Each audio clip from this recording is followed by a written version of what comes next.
అంతేకాదు ముందే చెప్పాడు, పొదుపు సంఘాలంటే ఏదో బ్యాంకుల నుంచి డబ్బులు తీసుకొని మిత్రులకు పెట్టుకోవడమో ఫంక్షన్లు పట్టుకోవడమో కాదు.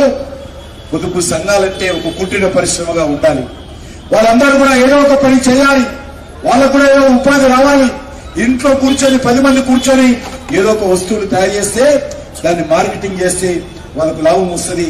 ఆడవాళ్ళ సంబంధించినటువంటి వాళ్ళ కాళ్ళ మీద వాళ్ళు నిలబడాలి మహిళలు అని చెప్పి నరేంద్ర మోడీ గారు చెప్పారు.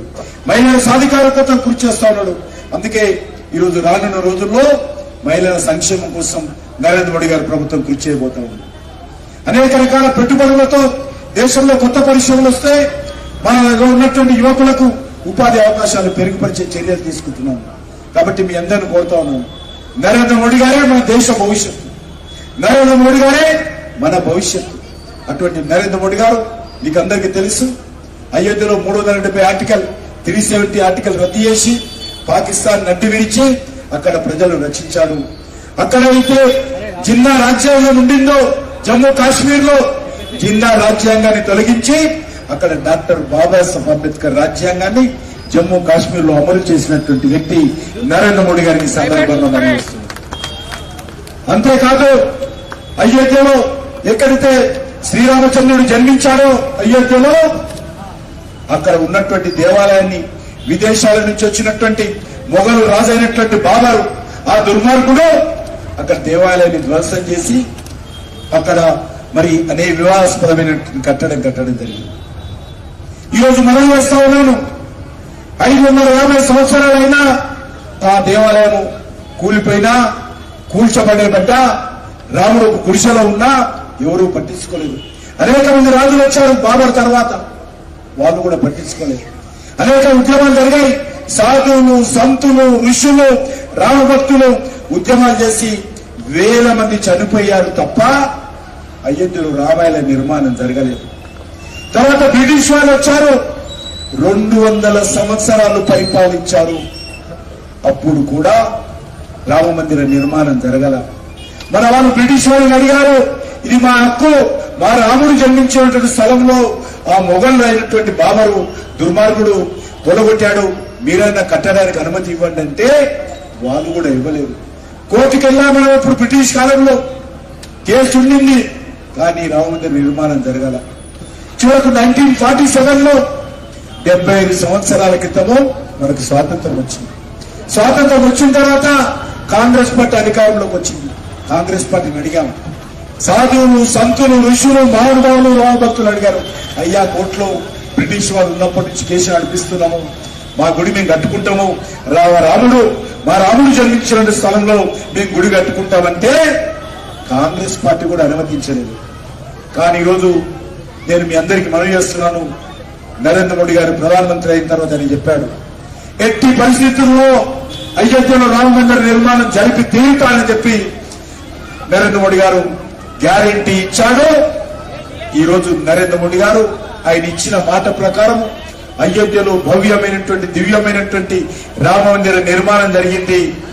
జనవరి 22న ప్రాణ ప్రతిష్ఠ చేస్తే కాంగ్రెస్ లో కూడా పిలిచాం, కాంగ్రెస్ లో రాలా.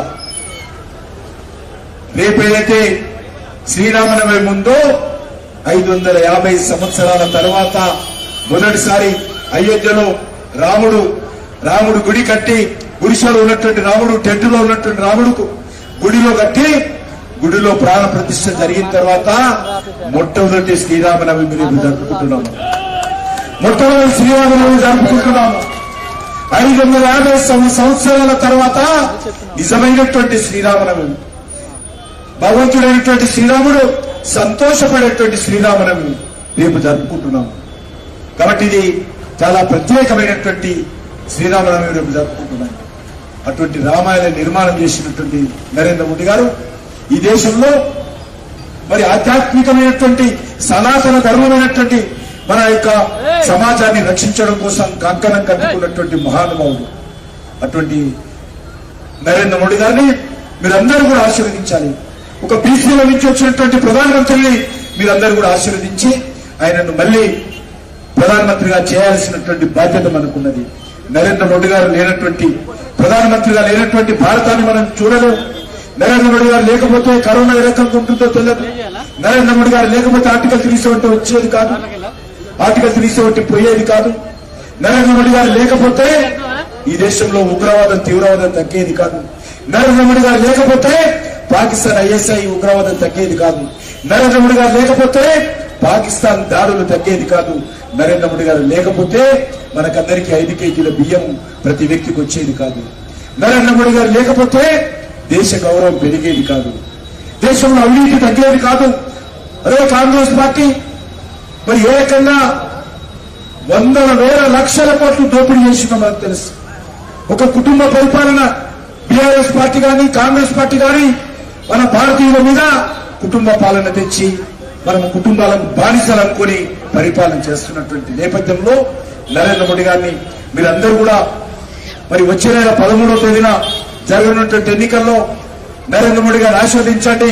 వారితో పాటు నన్ను కూడా ఆశీర్వదించి కమలం పువ్వు గుర్తు మీద ఓటు వేసి గెలిపించాల్సిందిగా మీ అందరినీ ప్రార్థిస్తూ మళ్ళీ ఆతంకవాదం రాకూడదు, తీవ్రవాదం రాకూడదు అనేటువంటి ఆలోచనతో ఈ దేశంలో ఉన్నటువంటి ప్రజలే కాదు మన నాంపల్లి ప్రజలు కూడా అన్ని వర్గాల ప్రజలు కూడా కోరుకుంటున్నాం.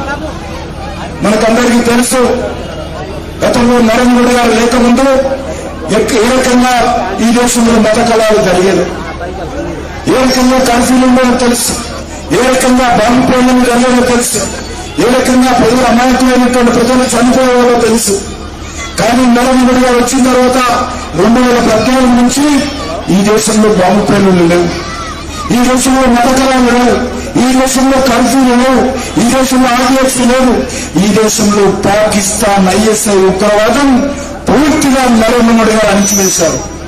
దేశంలో అన్ని పట్టణాల్లో ఎక్కడ చూసినా కూడా పాకిస్తాన్ ఉగ్రవాదం విలయతాండవం చేసి మన తెలంగాణలో అన్ని జిల్లాలలో కూడా లేకపోతే దేశంలో అన్ని జిల్లాలలో కూడా పాకిస్తాన్ ఏజెంట్లు ఇక్కడ ఉన్నటువంటి యువకులను మత విద్వేషం రెచ్చగొట్టి మత మార్గంతో వాళ్ళ ధమాకులు కాలు చేపించి మన రోజు ఏ రకంగా అనేక మంది రిక్రూట్మెంట్ చేసుకుని పాకిస్తాన్ బార్డర్కు తీసుకెళ్లి వాళ్ళకు శిక్షణ ఇచ్చి తుపాకులు ఏ రకంగా పేల్చాలి, బాంబులు ఏ రకంగా తయారు చేయాలి, ఏ రకంగా దేశంలో దేశ సమైక్యత దెబ్బతీయాలో మరి పాకిస్తాన్ చేసింది.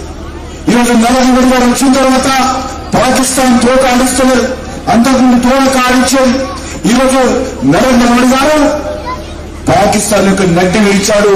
పాకిస్తాన్ సంబంధించినటువంటి ISI ఏజెంట్లను ఉక్కు పాదంతో అణిచివేస్తాడు. భారత ప్రభుత్వము ఉగ్రవాద విషయంలో కానీ పాకిస్తాన్ ISI విషయంలో కానీ 0 టాలరెన్స్ పాలసీతో ఈ దేశాన్ని ముందుకు తీసుకెళ్తా ఉంది. ఈరోజు పాకిస్తాన్ ప్రపంచంలో ఏకమైంది. ఏదైతే భారతదేశానికి వ్యతిరేకంగా అనేక ఉగ్రవాద సంస్థలు తయారు చేసి లష్కర్-e-తోయిబా లాంటి అనేక సంస్థలు తయారు చేసి భారతదేశం మీద వదులుతుండే, డబ్బులు ఇచ్చి వదులుతుండే, ఆయుధాలు ఇచ్చి పంపిస్తుండే, RDX నుంచి పంపిస్తుండే, రాకెట్ లాంచర్స్ ఇచ్చి పంపిస్తుండే, AK-47 ఇచ్చి పంపిస్తుండే. ఈరోజు ఏమైపోయింది పాకిస్తాన్ పని? ప్రపంచ దేశాల ముందు పాకిస్తాన్ ను ఏకాకి చేయడం జరిగింది. ఉగ్రవాద దేశంగా ప్రపంచ దేశాలన్నీ పాకిస్తాన్ కు సాయం అందించే విషయంలో నరేంద్ర మోడీ గారి చొరవతో ఎవరు కూడా ఏ రకమైనటువంటి సాయం అందిస్తున్నారు. అమెరికా కానీ, ఇంగ్లాండ్ కానీ, లేక జర్మనీ కానీ, జపాన్ కానీ, ఆస్ట్రేలియా కానీ, ఫ్రాన్స్ కానీ ఏ దేశం కూడా ఈరోజు పాకిస్తాన్ కు ఒక పైసా ఇస్తలేదు, ఒక ఆయుధాలు